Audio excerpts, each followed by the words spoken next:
ഈ പരിപാടിയിൽ കുട്ടികളിലെ ചുമയും സുരക്ഷിതമായ ഹോമിയോപ്പതി ചികിത്സയും ഈ വിഷയത്തെക്കുറിച്ച് ആലുവ സമഗ്ര ഹോമിയോപ്പതിയിലെ ഡോക്ടർ KV ഷോയ്സനുമായി അഭിമുഖം. ഇന്ന് FM ഹെൽത്ത് ലൈൻ ചർച്ച ചെയ്യുന്നത് കുട്ടികളിലെ ചുമയും സുരക്ഷിതമായ ഹോമിയോ ചികിത്സയും എന്ന വിഷയമാണ്. സാധാരണ ചുമ എന്ന് പറയുമ്പോൾ, പ്രത്യേകിച്ച് കുട്ടികൾക്ക് ചുമ വരുമ്പോൾ വലിയ പരിഭ്രമവും വിഷമവും ഒക്കെയാണ് വീട്ടിലെ എല്ലാവർക്കും. എന്തായിരിക്കാം ശരിക്കും ഈ ചുമയുടെ കാരണം? ഇന്നത്തെ കാലത്ത് പ്രത്യേകിച്ച് കുട്ടികൾക്ക് ചുമയ്ക്ക് വേണ്ടി ഡോക്ടർമാരുടെ പ്രത്യേക നിർദ്ദേശമില്ലാതെ കഫ് സിറപ്പൊന്നും ഉപയോഗിക്കരുത് എന്ന് നിയമം മൂലം തന്നെ അനുശാസിച്ചിരിക്കുകയാണ്. ഇങ്ങനെയൊരു സന്ദർഭത്തിൽ കുട്ടികളിൽ ചുമയുണ്ടാകുമ്പോൾ ഒരുപക്ഷെ പരിഭ്രാന്തി കൂടും. ഇനി എന്ത് ചെയ്യുമെന്ന്. എന്തായിരിക്കാം ഈ കുട്ടികളിലെ ചുമയുടെ കാരണം? നമുക്ക് അത് പറഞ്ഞു തുടങ്ങാൻ തോന്നുന്നു. അതെ, തീർച്ചയായിട്ടും. അപ്പൊ നമുക്ക് കുട്ടികളിലെ ഒരു ചുമയെ പറ്റി നമ്മൾ ഇന്ന് സംസാരിക്കുമ്പോൾ വളരെ സർവ്വസാധാരണയായിട്ട് കുട്ടികളിൽ കാണപ്പെടുന്ന ഒരു പ്രശ്നമാണ് ചുമ. അപ്പൊ ഈ ചുമ മാറാതെ നിൽക്കുന്നതുകൊണ്ട് തന്നെ അതൊരു രക്ഷിതാക്കളെ സംബന്ധിച്ചോളം ഇതൊരു വില്ലൻ കഥാപാത്രമാണ്. പല രക്ഷിതാക്കളും ഇത് ഒരുപാട് നാളായി ഡോക്ടറെ ഇത് മാറുന്നില്ല, എന്താ ചെയ്യേണ്ടത് എന്നൊക്കെ പറഞ്ഞാൽ തന്നെയാണ് കുട്ടികളെ കൊണ്ടുവരുന്നത്. അതുപോലെ തന്നെയാണ് ഇപ്പോ പറഞ്ഞ പോലെ ഒരുപാട് കഫ് സിറപ്പുകളും അത് മറ്റു കൊണ്ടുണ്ടാക്കുന്ന ഒരുപാട് പ്രശ്നങ്ങളും വരുന്നുണ്ട്. അതുകൊണ്ട് തന്നെ രക്ഷിതാക്കൾ ഒരു ആശങ്കയിലാണ് എന്താണ് ഇതിനൊരു പരിഹാരം. അപ്പൊ നമുക്ക് ആദ്യം എന്താണ് ചുമ എന്ന് പറഞ്ഞുകൊണ്ട് തുടങ്ങാം. ചുമ എന്ന് പറയുമ്പോൾ അതൊരു നമ്മുടെ ശരീരത്തിന്റെ ഒരു പ്രൊട്ടക്റ്റീവ് മെക്കാനിസം ആണ്. ആക്ച്വലി അതൊരു രോഗമല്ല, ഒരു രോഗലക്ഷണമാണ്. അപ്പൊ നമ്മുടെ ശ്വാസനാളിയിൽ കൊടുങ്ങുന്ന വല്ല കഫമോ അല്ലെങ്കിൽ പൊടിയോ അഴുക്കോ അല്ലെങ്കിൽ എന്തെങ്കിലും ഇൻഫെക്ഷൻ ഒക്കെ ഉണ്ടെങ്കിൽ അതെല്ലാം പുറന്തള്ളാനായിട്ടുള്ള ശരീരത്തിന്റെ ഒരു പ്രൊട്ടക്റ്റീവ് മെക്കാനിസമാണ് യഥാർത്ഥത്തിൽ ചുമ. പക്ഷെ ഒരു നീണ്ടു നിൽക്കുന്ന ഒരു അസാധാരണമായ ചുമയൊക്കെ ആണെന്നുണ്ടെങ്കിൽ അതിന് ചിലപ്പോൾ എന്തെങ്കിലുമൊക്കെ ഒരു കൂടുതൽ ഡീപ്പായിട്ടുള്ള അല്ലെങ്കിൽ ഒരു ആന്തരിക രോഗങ്ങളുടെ ലക്ഷണം കൊണ്ടുവരാം. അപ്പൊ നമുക്ക് ഇതിന്റെ കാരണങ്ങളിലേക്ക് പോകുന്നതിന് മുമ്പ് നമുക്ക് ആദ്യം അത് എന്തൊക്കെ ടൈപ്പ് അതിന്റെ ഒരു തരംതിരിവ് ചുമയുടെ അത് പറഞ്ഞുകൊണ്ട് നമുക്ക് നമ്മൾ സാധാരണ പറയാറുണ്ട് വൈറൽ ഇൻഫെക്ഷൻ, അതല്ലെങ്കിൽ ബാക്ടീരിയൽ ഇൻഫെക്ഷൻ, ഒരു ജലദോഷം വരുന്നു, അത് ഫ്ലൂ പോലെ വരുന്നു, അങ്ങനെ ചുമയായി മാറുന്നു. നമുക്ക് പല തരത്തിലുള്ള ചുമയുണ്ട്. അപ്പൊ ഒന്ന് നമുക്ക് ഒരു അക്യൂട്ട് ആയിട്ടുള്ള ചുമ, അതായത് ഒരു 2 ആഴ്ചക്കുള്ളിൽ മാറുന്ന ചുമ, അതാണ് നമ്മൾ അക്യൂട്ട് കഫ് എന്ന് പറയുന്നത്. അതുപോലെ തന്നെ ഒരു സബ് അക്യൂട്ട് കഫ് എന്ന് പറയുന്ന രണ്ടാമത്തെ കാറ്റഗറി, അതൊരു 2 ആഴ്ചക്ക് മേളിൽ ഒരു 4 ആഴ്ച വരെ ഒക്കെ നീണ്ടു നിൽക്കുകയാണെന്നുണ്ടെങ്കിൽ നമുക്കൊരു സബ് അക്യൂട്ട് എന്ന് പറയാം. അതല്ല ക്രോണിക് കഫ് ആണെന്നുണ്ടെങ്കിൽ നമുക്ക് 4 ആഴ്ചക്ക് മേല് നീണ്ടു നിൽക്കുന്നു, 4 ആഴ്ച കഴിഞ്ഞിട്ട് മാറുന്നില്ല, നീണ്ടു നിൽക്കുകയാണെന്നുണ്ടെങ്കിലാണ് അതൊരു ക്രോണിക് കഫ്. അപ്പൊ അതിനാണ് നമ്മൾ കൂടുതൽ ഇൻവെസ്റ്റിഗേഷൻസ് ഒക്കെ പലപ്പോഴും വേണ്ടി വരുന്നത്. അതുപോലെ അതിന്റെ ഒരു ചുമയുടെ ഒരു സ്വഭാവം അനുസരിച്ച് ഇപ്പൊ ചില കുട്ടികൾക്ക് വരണ്ട ചുമയായിരിക്കും. അപ്പൊ അത് കൂടുതൽ ഒരു അലർജി അല്ലെങ്കിൽ എന്താ പറയുക തൊണ്ടയിലൊക്കെ ശ്വാസനാളത്തിലൊക്കെ ഉള്ള ഒരു ചെറിയൊരു ഇറിറ്റേഷൻ കൊണ്ടൊക്കെ വരാം ഒരു ഡ്രൈ കഫ്. അതിൽ കഫമുള്ള ചുമയാണെന്നുണ്ടെങ്കിൽ കൂടുതലും എന്തെങ്കിലും ഒരു ഇൻഫെക്ഷനോട് സാധ്യത കൂടുതലുണ്ട്. അതുപോലെ ഒരു ചിലപ്പോൾ ഭയങ്കര കർക്കശമായിട്ടുള്ള ചിലപ്പോൾ ഒരു ബാർക്കിംഗ് സൗണ്ട് ഒക്കെ ഉള്ള ചില ചുമ കാണാം. അതൊരു ക്രൂപ്പ് എന്ന് പറയുന്ന ഒരു രോഗാവസ്ഥയിലാണ് അങ്ങനെ കാണാറ്. അതുപോലെ ഒരു വൂപ്പിംഗ് ചുമയാണെന്നുണ്ടെങ്കിൽ ഒരു കുറെ അധികം ചുമച്ചതിന് ശേഷം അവസാനം ഒരു വൂപ്പ് പോലെയുള്ള ഒരു സൗണ്ട് വരുന്നതിനാണ് നമ്മൾ വൂപ്പിംഗ് കഫ്. അതൊരു പെർട്ടോസിസ് എന്ന് പറഞ്ഞ രോഗത്തിന്റെ വില്ലൻ ചുമ എന്ന് പറയുന്നത്. അതെ, അതിന്റെ ലക്ഷണമാണ്. അതുപോലെ രാത്രി മാത്രം വരുന്ന ചുമയുണ്ട്. രാത്രി കൂടുതലായിട്ട് രാത്രി, അപ്പൊ അതൊരു ഒന്നെങ്കിലും ഒരു ആസ്മ അല്ലെങ്കിൽ ഒരു പോസ്റ്റ് നേസൽ ഡ്രിപ്പ്, അതായത് നമുക്ക് നമ്മുടെ ശ്വാസനാളത്തിന്റെ പുറകിലേക്ക് കഫിറങ്ങുന്നതുകൊണ്ടുള്ള ചുമയിലൊക്കെയാണ് അങ്ങനെ രാത്രി മാത്രം. അതുപോലെ ചില കുട്ടികൾക്ക് രാവിലെ മാത്രമാണ്. അപ്പൊ അത് കൂടുതലൊരു ബ്രോങ്കൈറ്റിസിലോ അല്ലെങ്കിൽ സൈനസൈറ്റിസിലൊക്കെ ആണ് സാധാരണയായിട്ട് രാവിലെ മാത്രം ചുമ കാണുന്നത്. ഇനിയിപ്പോ നമ്മൾ അതിന്റെ ഒരു കാരണങ്ങൾ എന്തൊക്കെയാണെന്ന് നോക്കിക്കഴിഞ്ഞാൽ സാധാരണയായിട്ട് നമുക്ക് ഇപ്പൊ ഇൻഫെക്ഷൻ കൊണ്ട് വരാം. അതിനെപ്പറ്റി നമ്മൾ സംസാരിക്കുമ്പോൾ ഏറ്റവും പ്രധാനം നേരത്തെ പറഞ്ഞ പോലെ ഈ വൈറൽ ഫീവർ, ഇപ്പൊ കോൾഡ്, ഫ്ലൂ, അതുപോലെ അഡിനോ വൈറസ് കൊണ്ടുള്ള ഇൻഫെക്ഷൻസ്. അതുപോലെ തന്നെ ഏറ്റവും പ്രധാനമാണ് നമുക്ക് കോവിഡിന് ശേഷം ഉള്ള ചുമ. അതായത് കോവിഡ് വൈറസ് പ്രധാനമായിട്ട് നമ്മുടെ ശ്വാസകോശത്തെയാണ് ബാധിച്ചേക്കുന്നത്. അപ്പൊ ഒന്നെങ്കിൽ നേരത്തെ കോവിഡ് വന്നിട്ടുള്ളവർക്കോ ഒക്കെ ചുമ വിട്ട് മാറാതെ നിൽക്കുന്നതായിട്ട് കണ്ടുവരുന്നുണ്ട്. അപ്പൊ അതൊരു നമ്മൾ വൈറൽ കാരണങ്ങൾ പരിശോധിച്ചു കഴിഞ്ഞാൽ ഇതൊക്കെയാണ്. അതുപോലെ ബാക്ടീരിയൽ ആയിട്ടുള്ള ഇൻഫെക്ഷൻസ്, ബ്രോങ്കൈറ്റിസ് അല്ലെങ്കിൽ ന്യൂമോണിയ, നേരത്തെ പറഞ്ഞ പെർട്ടൂസിസ്, സൈനസൈറ്റിസ്, ഇതൊക്കെ ബാക്ടീരിയൽ ഇൻഫെക്ഷൻ കൊണ്ടുവരുന്ന ചുമയുടെ കാറ്റഗറിയിൽ പെടും. അതുപോലെ തന്നെ TB ആണെങ്കിൽ കുറച്ച് നാൾ നീണ്ട കാലമുള്ള ചുമയുണ്ടാവും, ശരീരത്തിന്റെ വെയിറ്റ് കുറയും, അതുപോലെ പനി ഉണ്ടാവും ഇതിന്റെ കൂടെ. അങ്ങനെയാണെങ്കിൽ നമ്മൾ TB ഉണ്ടോ എന്ന് പരിശോധിച്ച് നോക്കേണ്ടതാണ്.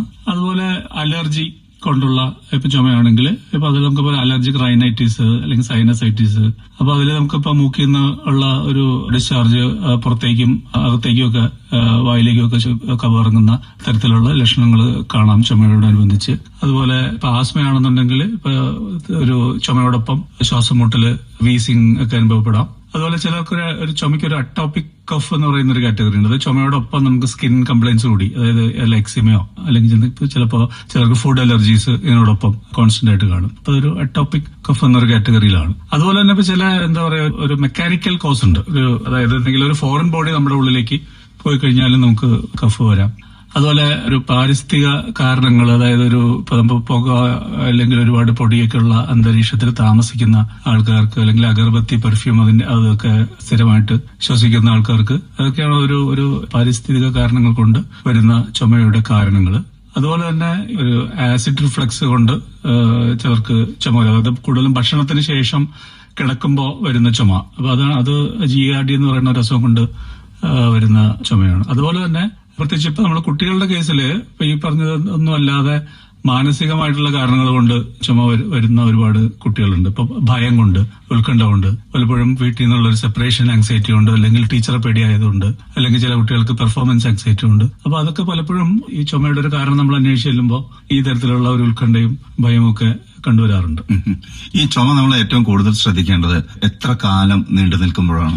അതെ, കൂടുതലും നമ്മൾ സാധാരണ ഇപ്പൊ ഒരു ജലദോഷം കഴിഞ്ഞിട്ട് അല്ലെങ്കിൽ ഒരു വൈറൽ ഫീവർ കഴിഞ്ഞിട്ട് വരുന്ന ചുമയൊക്കെ ഒരാഴ്ച അല്ലെങ്കിൽ 2 ആഴ്ച കൊണ്ട് മാറണം. അപ്പൊ അങ്ങനെ മാറുന്നില്ല, അത് കൂടുതൽ വീണ്ടും ഒരു മാസത്തിൽ കൂടുതൽ ചുമ നീണ്ടു നിൽക്കുകയാണെങ്കിലാണ് നമ്മളത് കൂടുതൽ പരിശോധനകളും ഒക്കെ ആവശ്യം വരുന്നത്. അപ്പൊ എന്തുകൊണ്ടാണ് എന്നുള്ളൊരു കൃത്യമായ ഒരു ഡയഗ്നോസിസ് ആവശ്യം വരുന്നത് നമ്മൾ ഒരു മാസത്തിലേറെ ചുമ നീണ്ടു നിൽക്കുമ്പോഴാണ്.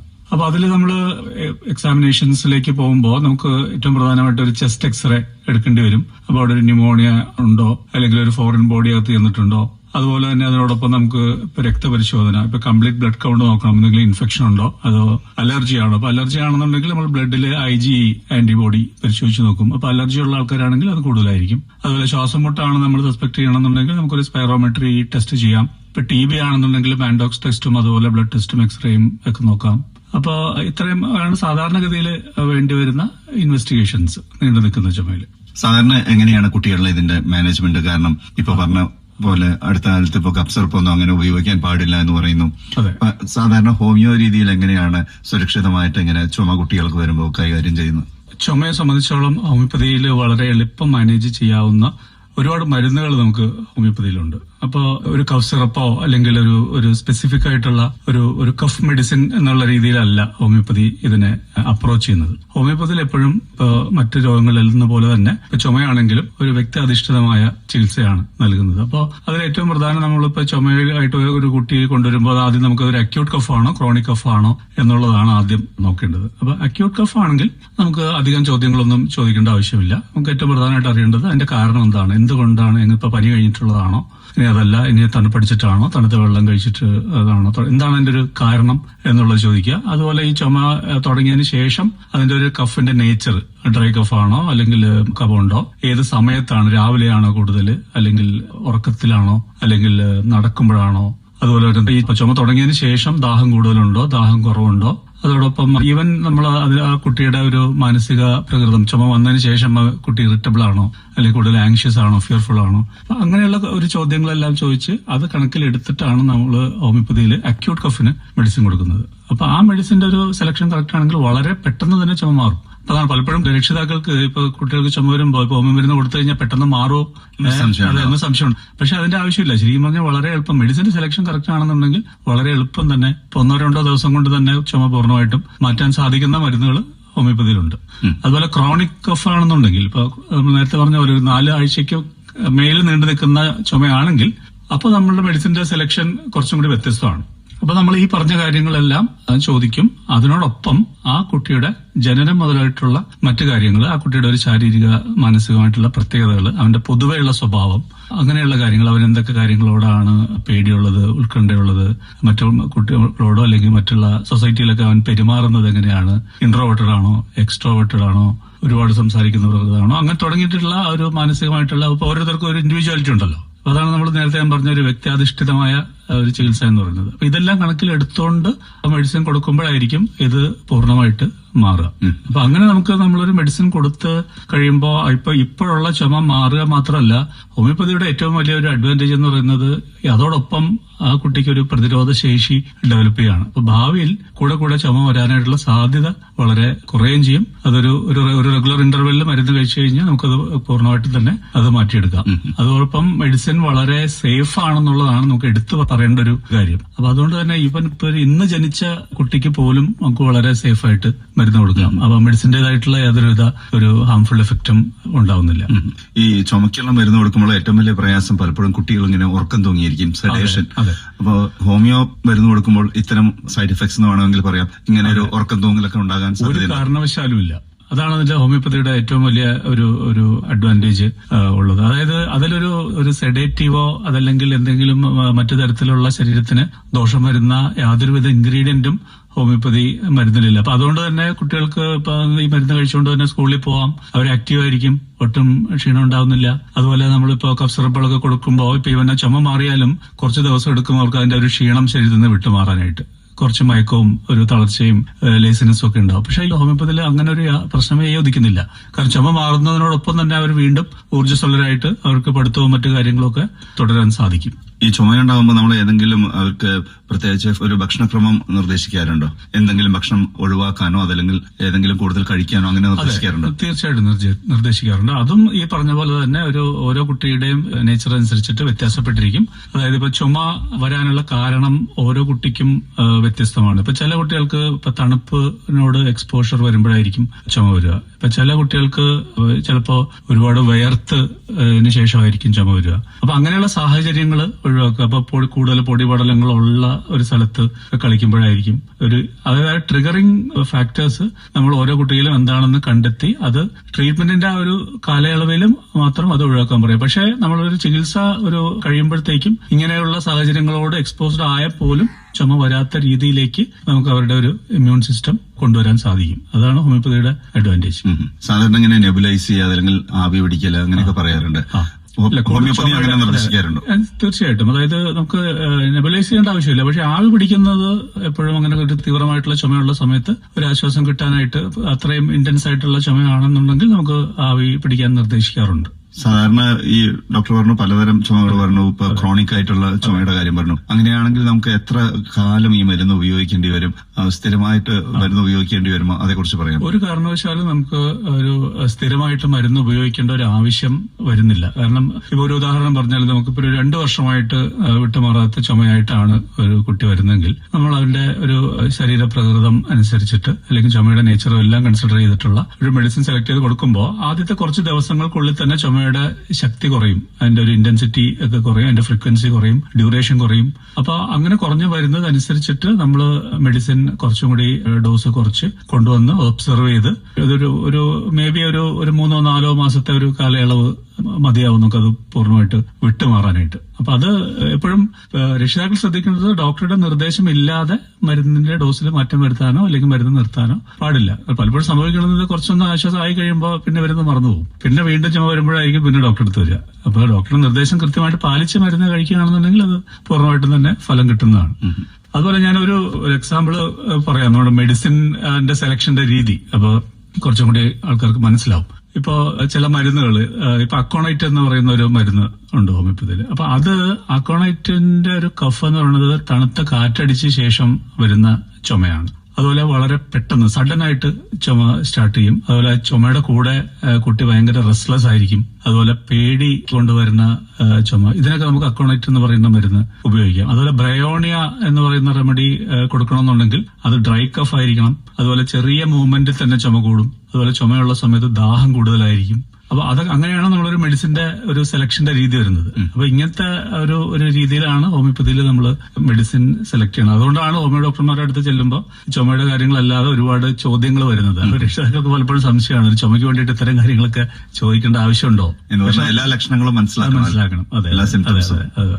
സാധാരണ ചുമയായി വരുന്ന ഒരു കുട്ടിയെ എന്താണ് നിർദ്ദേശിക്കാറുള്ളത്? റെസ്റ്റ് എടുക്കണോ, ധാരാളം വെള്ളം കുടിക്കണോ, അങ്ങനെയൊക്കെ ചില പൊതുവായ നിർദ്ദേശങ്ങൾ നൽകാറുണ്ടോ? തീർച്ചയായിട്ടും. അത് ഏതൊരു രോഗത്തിനെയും പോലെ ഇപ്പൊ നമുക്ക് നമുക്ക് ഒരു തീവ്രമായിട്ടുള്ള ചുമയാണെന്നുണ്ടെങ്കിൽ അത് കൂടുതൽ സാധാരണ കുട്ടി ചെയ്യണ പോലെ തന്നെ ഉള്ള കളികളിലും മറ്റുമൊക്കെ ഏർപ്പെട്ട് കഴിഞ്ഞാൽ ചുമ കൂടും. അപ്പൊ ആ ഒരു ഇന്റൻസിറ്റി കുറയുന്നത് വരെ റെസ്റ്റ് എടുക്കാൻ ആവശ്യപ്പെടാറുണ്ട്. അതുപോലെ കൂടുതൽ പൊടിപടലങ്ങളുള്ള അന്തരീക്ഷത്തിൽ മാറിയിരിക്കാൻ ആവശ്യപ്പെടാറുണ്ട്. 1-2 ദിവസം ചിലപ്പോൾ സ്കൂളിൽ പോവാതെ വീട്ടിലിരിക്കേണ്ട പറയാറുണ്ട്. ഏറ്റവും പ്രധാനം അത് അവന്റെ ഒരു മാനസികമായിട്ടും ഉത്കണ്ഠയുള്ള അന്തരീക്ഷത്തിൽ നിന്നും വിട്ടു നിൽക്കാനും കൂടി നമ്മൾ നിർദ്ദേശിക്കാറുണ്ട്. ഭക്ഷണത്തില് എന്തെങ്കിലും നിയന്ത്രണം, ഇപ്പോ എണ്ണയുള്ള ആഹാരം കഴിക്കാതിരിക്കുക, അല്ലെങ്കിൽ ധാരാളം വെള്ളം കുടിക്കുക, അങ്ങനെയൊക്കെ പറയാറുണ്ട്. ഒരുപാട് നിയന്ത്രണങ്ങളില്ല, എന്നാലും ഒരുപാട് ഐസ് ഇട്ട വെള്ളം അല്ലെങ്കിൽ ഐസ്ക്രീം അതുപോലെയുള്ള കാര്യങ്ങളും ഒക്കെ ഒഴിവാക്കാൻ തന്നെ പറയാം. അതുപോലെ ഒരു അമിത ഭക്ഷണം, പ്രത്യേകിച്ച് നീണ്ടു നിൽക്കുന്ന ചുമയുള്ള കുട്ടികൾക്ക് ഒരു ഫാറ്റി അല്ലെങ്കിൽ ഓയിലായിട്ടുള്ള ഭക്ഷണത്തിൽ ഒരു ചെറിയൊരു കൺട്രോൾ നിർദ്ദേശിക്കാറുണ്ട്. ഈ ചുമയോടൊപ്പം തന്നെ പലപ്പോഴും പനിയും ഉണ്ടാകാറുണ്ട്. അപ്പൊ അത്തരത്തിൽ അത് നമ്മൾ മറ്റൊരു തരം കേസായിട്ട് കണക്കാക്കേണ്ടി വരുമോ? തീർച്ചയായിട്ടും ചുമയുടെ കൂടെ പനി ഉണ്ടെങ്കിൽ നമ്മൾ എന്തുകൊണ്ടാണ് അപ്പൊ നമ്മൾ കൃത്യമായിട്ടൊരു ഡയഗ്നോസിസിലേക്ക് പോകേണ്ടി വരും. കൂടുതലും അതൊരു ന്യൂമോണിയ ആയി മാറിയിട്ടുണ്ടോ അല്ലെങ്കിൽ മറ്റേതെങ്കിലും ഒരു രോഗമുണ്ടോ എന്നുള്ളത് പരിശോധിക്കുക. അപ്പൊ അതിന്റെ ലക്ഷണങ്ങൾ ഏത് ടൈപ്പ് ചുമയാണ് എന്നുള്ളതും പനി എപ്പോഴാണ് വരുന്നത്, എത്ര ദിവസമായി എന്നുള്ളതിനൊക്കെ അനുസരിച്ചിട്ടാണ് നമ്മൾ ഏത് ടെസ്റ്റുകൾ വേണം. നേരത്തെ പറഞ്ഞ പോലെ ഒരു ചിലപ്പോൾ എക്സ്റേ വേണ്ടിവരും, ബ്ലഡ് ടെസ്റ്റ് വേണ്ടിവരും, അതുപോലെ IgE ടെസ്റ്റ് ചെയ്യേണ്ടി വരും, ചിലപ്പോൾ ശ്വാസം മുട്ടുണ്ടെങ്കിൽ സ്പൈറോമീറ്റർ ചെയ്യേണ്ടി വരും. അപ്പൊ അതെല്ലാം ചെയ്തതിനു ശേഷം നമ്മൾ കൃത്യമായ ഒരു രോഗനിർണയം ചെയ്തതിനു ശേഷമായിരിക്കും അങ്ങനെയുള്ള കേസുകളിൽ നമ്മൾ ചികിത്സയായിട്ട് മുമ്പോട്ട് പോവുക. പക്ഷെ എത്ര തീവ്രമായിട്ടുള്ള ചുമയാണെങ്കിലും ശ്വാസമുട്ടാണെങ്കിലും ഹോമിയോപ്പതിയിൽ കൃത്യമായിട്ടുള്ള മരുന്നുണ്ട്. അത് ആ മരുന്ന് കൊടുത്തു കഴിഞ്ഞാൽ നമുക്ക് ഇത് പൂർണ്ണമായിട്ടും നിയന്ത്രണ വിധേയമാക്കാവുന്നതാണ്. ഇപ്പൊ പലപ്പോഴും പേരൻസ് പറയാറുണ്ട്, ഡോക്ടർ ഞാനിപ്പോ ഒരുപാട് നാളായി ഹോമിയോ മരുന്ന് ഒരു സ്ഥലത്ത് കൊടുക്കുന്നുണ്ട്, പക്ഷെ ഇതുവരെ മാറിയില്ല, അത് എന്റെ കുട്ടിക്ക് ഹോമിയോ മരുന്ന് ഫലിക്കുന്നില്ലെന്നാ തോന്നണേ. അങ്ങനെ ഇല്ല, സത്യം പറഞ്ഞാൽ അങ്ങനെ ഒരു അത് ശരിക്കും ഒരു തെറ്റായ ധാരണയാണ്. ഹോമിയോപ്പതിയിൽ ആ മെഡിസിൻ സെലക്ട് ചെയ്യുന്നത് കറക്റ്റ് ആണെങ്കിൽ വളരെ ക്വിക്കായിട്ട് വളരെ സേഫായിട്ട് ചുമ മാറും. അപ്പൊ ഒരു പക്ഷേ രക്ഷിതാക്കള് ചുമയുടെ പൂർണ്ണമായിട്ടുള്ള ഒരു ലക്ഷണങ്ങൾ ഒരുപക്ഷെ ഡോക്ടറെ ധരിപ്പിച്ചിട്ടുണ്ടാവില്ല. കാരണം ഇപ്പൊ എല്ലാവർക്കും വളരെ തിരക്കാണ്, ചിലർക്ക് പറയാൻ താല്പര്യം ഉണ്ടാവില്ല. അപ്പൊ ഡോക്ടർ ചോദിക്കുന്ന ചോദ്യങ്ങൾക്ക് കൃത്യമായിട്ടുള്ള മറുപടി കൊടുക്കുകയും കൃത്യമായിട്ട് ഡോക്ടറുടെ നിർദ്ദേശങ്ങൾ അനുസരിച്ച് മരുന്ന് കഴിക്കുകയും ചെയ്തു കഴിഞ്ഞു കഴിഞ്ഞാൽ വളരെ ഈസി ആയിട്ട് വളരെ സുരക്ഷിതമായിട്ട് ഹോമിയോപ്പതി മരുന്നുകൾ കൊണ്ട് ചുമ മാറ്റാൻ സാധിക്കും. ഈ ചുമയുടെ ചികിത്സ എന്ന് പറയുമ്പോൾ ഒരുപക്ഷെ ഒരു OTC പ്രോഡക്റ്റ് പോലെ ഏത് സിസ്റ്റം ആയാലും നേരിട്ട് പോയി മെഡിക്കൽ ഷോപ്പിൽ നിന്ന് മരുന്ന് വാങ്ങി കഴിക്കുന്ന ഒരു ശീലമാണ് പലർക്കും ഉള്ളത്. ഒരുപക്ഷെ അത് ഒട്ടും ആശാസ്യമായ കാര്യമല്ല. അല്ല അതെ, ഹോമിയോപ്പതിയിലും അത് ഒട്ടും ആശ്വാസ്യമായ കാര്യമല്ല. കാരണം നമുക്ക് എപ്പോഴും ഒരു ഇൻഡിവിജ്വലിസ്റ്റിക് ട്രീറ്റ്മെന്റ് ആണ് ഹോമിയോപ്പതിക്ക് വേണ്ടത്. ഇപ്പൊ ഹോമിയോപ്പതിയിലും ഇപ്പൊ ഇതുപോലെ ഇപ്പൊ കഫ് സിറപ്പുകളും മറ്റുമൊക്കെ ഇറക്കുന്നുണ്ട്, പക്ഷെ അത് ഒട്ടും ഒരു സേഫ് ആയിട്ടുള്ള അല്ലെങ്കിൽ ഒരു ശാശ്വത പരിഹാരം അല്ല. അത് എപ്പോഴും ആ ഓരോ കുട്ടിയുടെയും വ്യത്യസ്ത ലക്ഷണങ്ങൾക്കനുസരിച്ചിട്ട് ഡോക്ടറെ കണ്ട് ഡോക്ടർ നിർദ്ദേശിക്കുന്ന മരുന്ന് തന്നെയാണ് ചുമയ്ക്ക് കഴിക്കേണ്ടത്. ഡോക്ടർ ഇതുവരെ സംസാരിച്ചതിൽ നിന്ന് മനസ്സിലായത് ചുമ അങ്ങനെ നമ്മൾ തള്ളിക്കളയേണ്ട ഒരു അസുഖമല്ല. ഒരു ഡോക്ടറുടെ നിർദ്ദേശപ്രകാരം മാത്രം മരുന്നുകൾ കഴിക്കുക. ഹോമിയോപ്പതിയിൽ അതിനെ പൂർണ്ണമായി ചികിത്സിച്ച് ഭേദമാക്കാനുള്ള മരുന്നുകളുണ്ട്, വളരെ സുരക്ഷിതമാണ് എന്നാണ്. FM ഹെൽത്ത് ലൈനിൽ വന്ന് ഇത്രയും കാര്യങ്ങൾ വിശദമാക്കിയാൽ ഡോക്ടറോട് പ്രത്യേകം നന്ദി പറയുന്നു. Thank you. കുട്ടികളിലെ ചുമയും സുരക്ഷിതമായ ഹോമിയോപ്പതി ചികിത്സയും ഇതേക്കുറിച്ച് ആലുവ സമഗ്ര ഹോമിയോപ്പതിയിലെ ഡോക്ടർ KV ഷോയ്സനുമായി ഇതുവരെ സംസാരിച്ചത് സമഗ്ര ഹോമിയോപ്പതി ആശുപത്രി ഈ ചികിത്സയുടെ സമഗ്രത ഉറപ്പു നൽകുന്നു. ദി സമഗ്ര ഹോമിയോപ്പതി ഹോസ്പിറ്റൽ, മുനിസിപ്പൽ പാർക്കിന് സമീപം, ബാങ്ക് ജംഗ്ഷൻ, ആലുവ. ഫോൺ 9544066622 9544066622.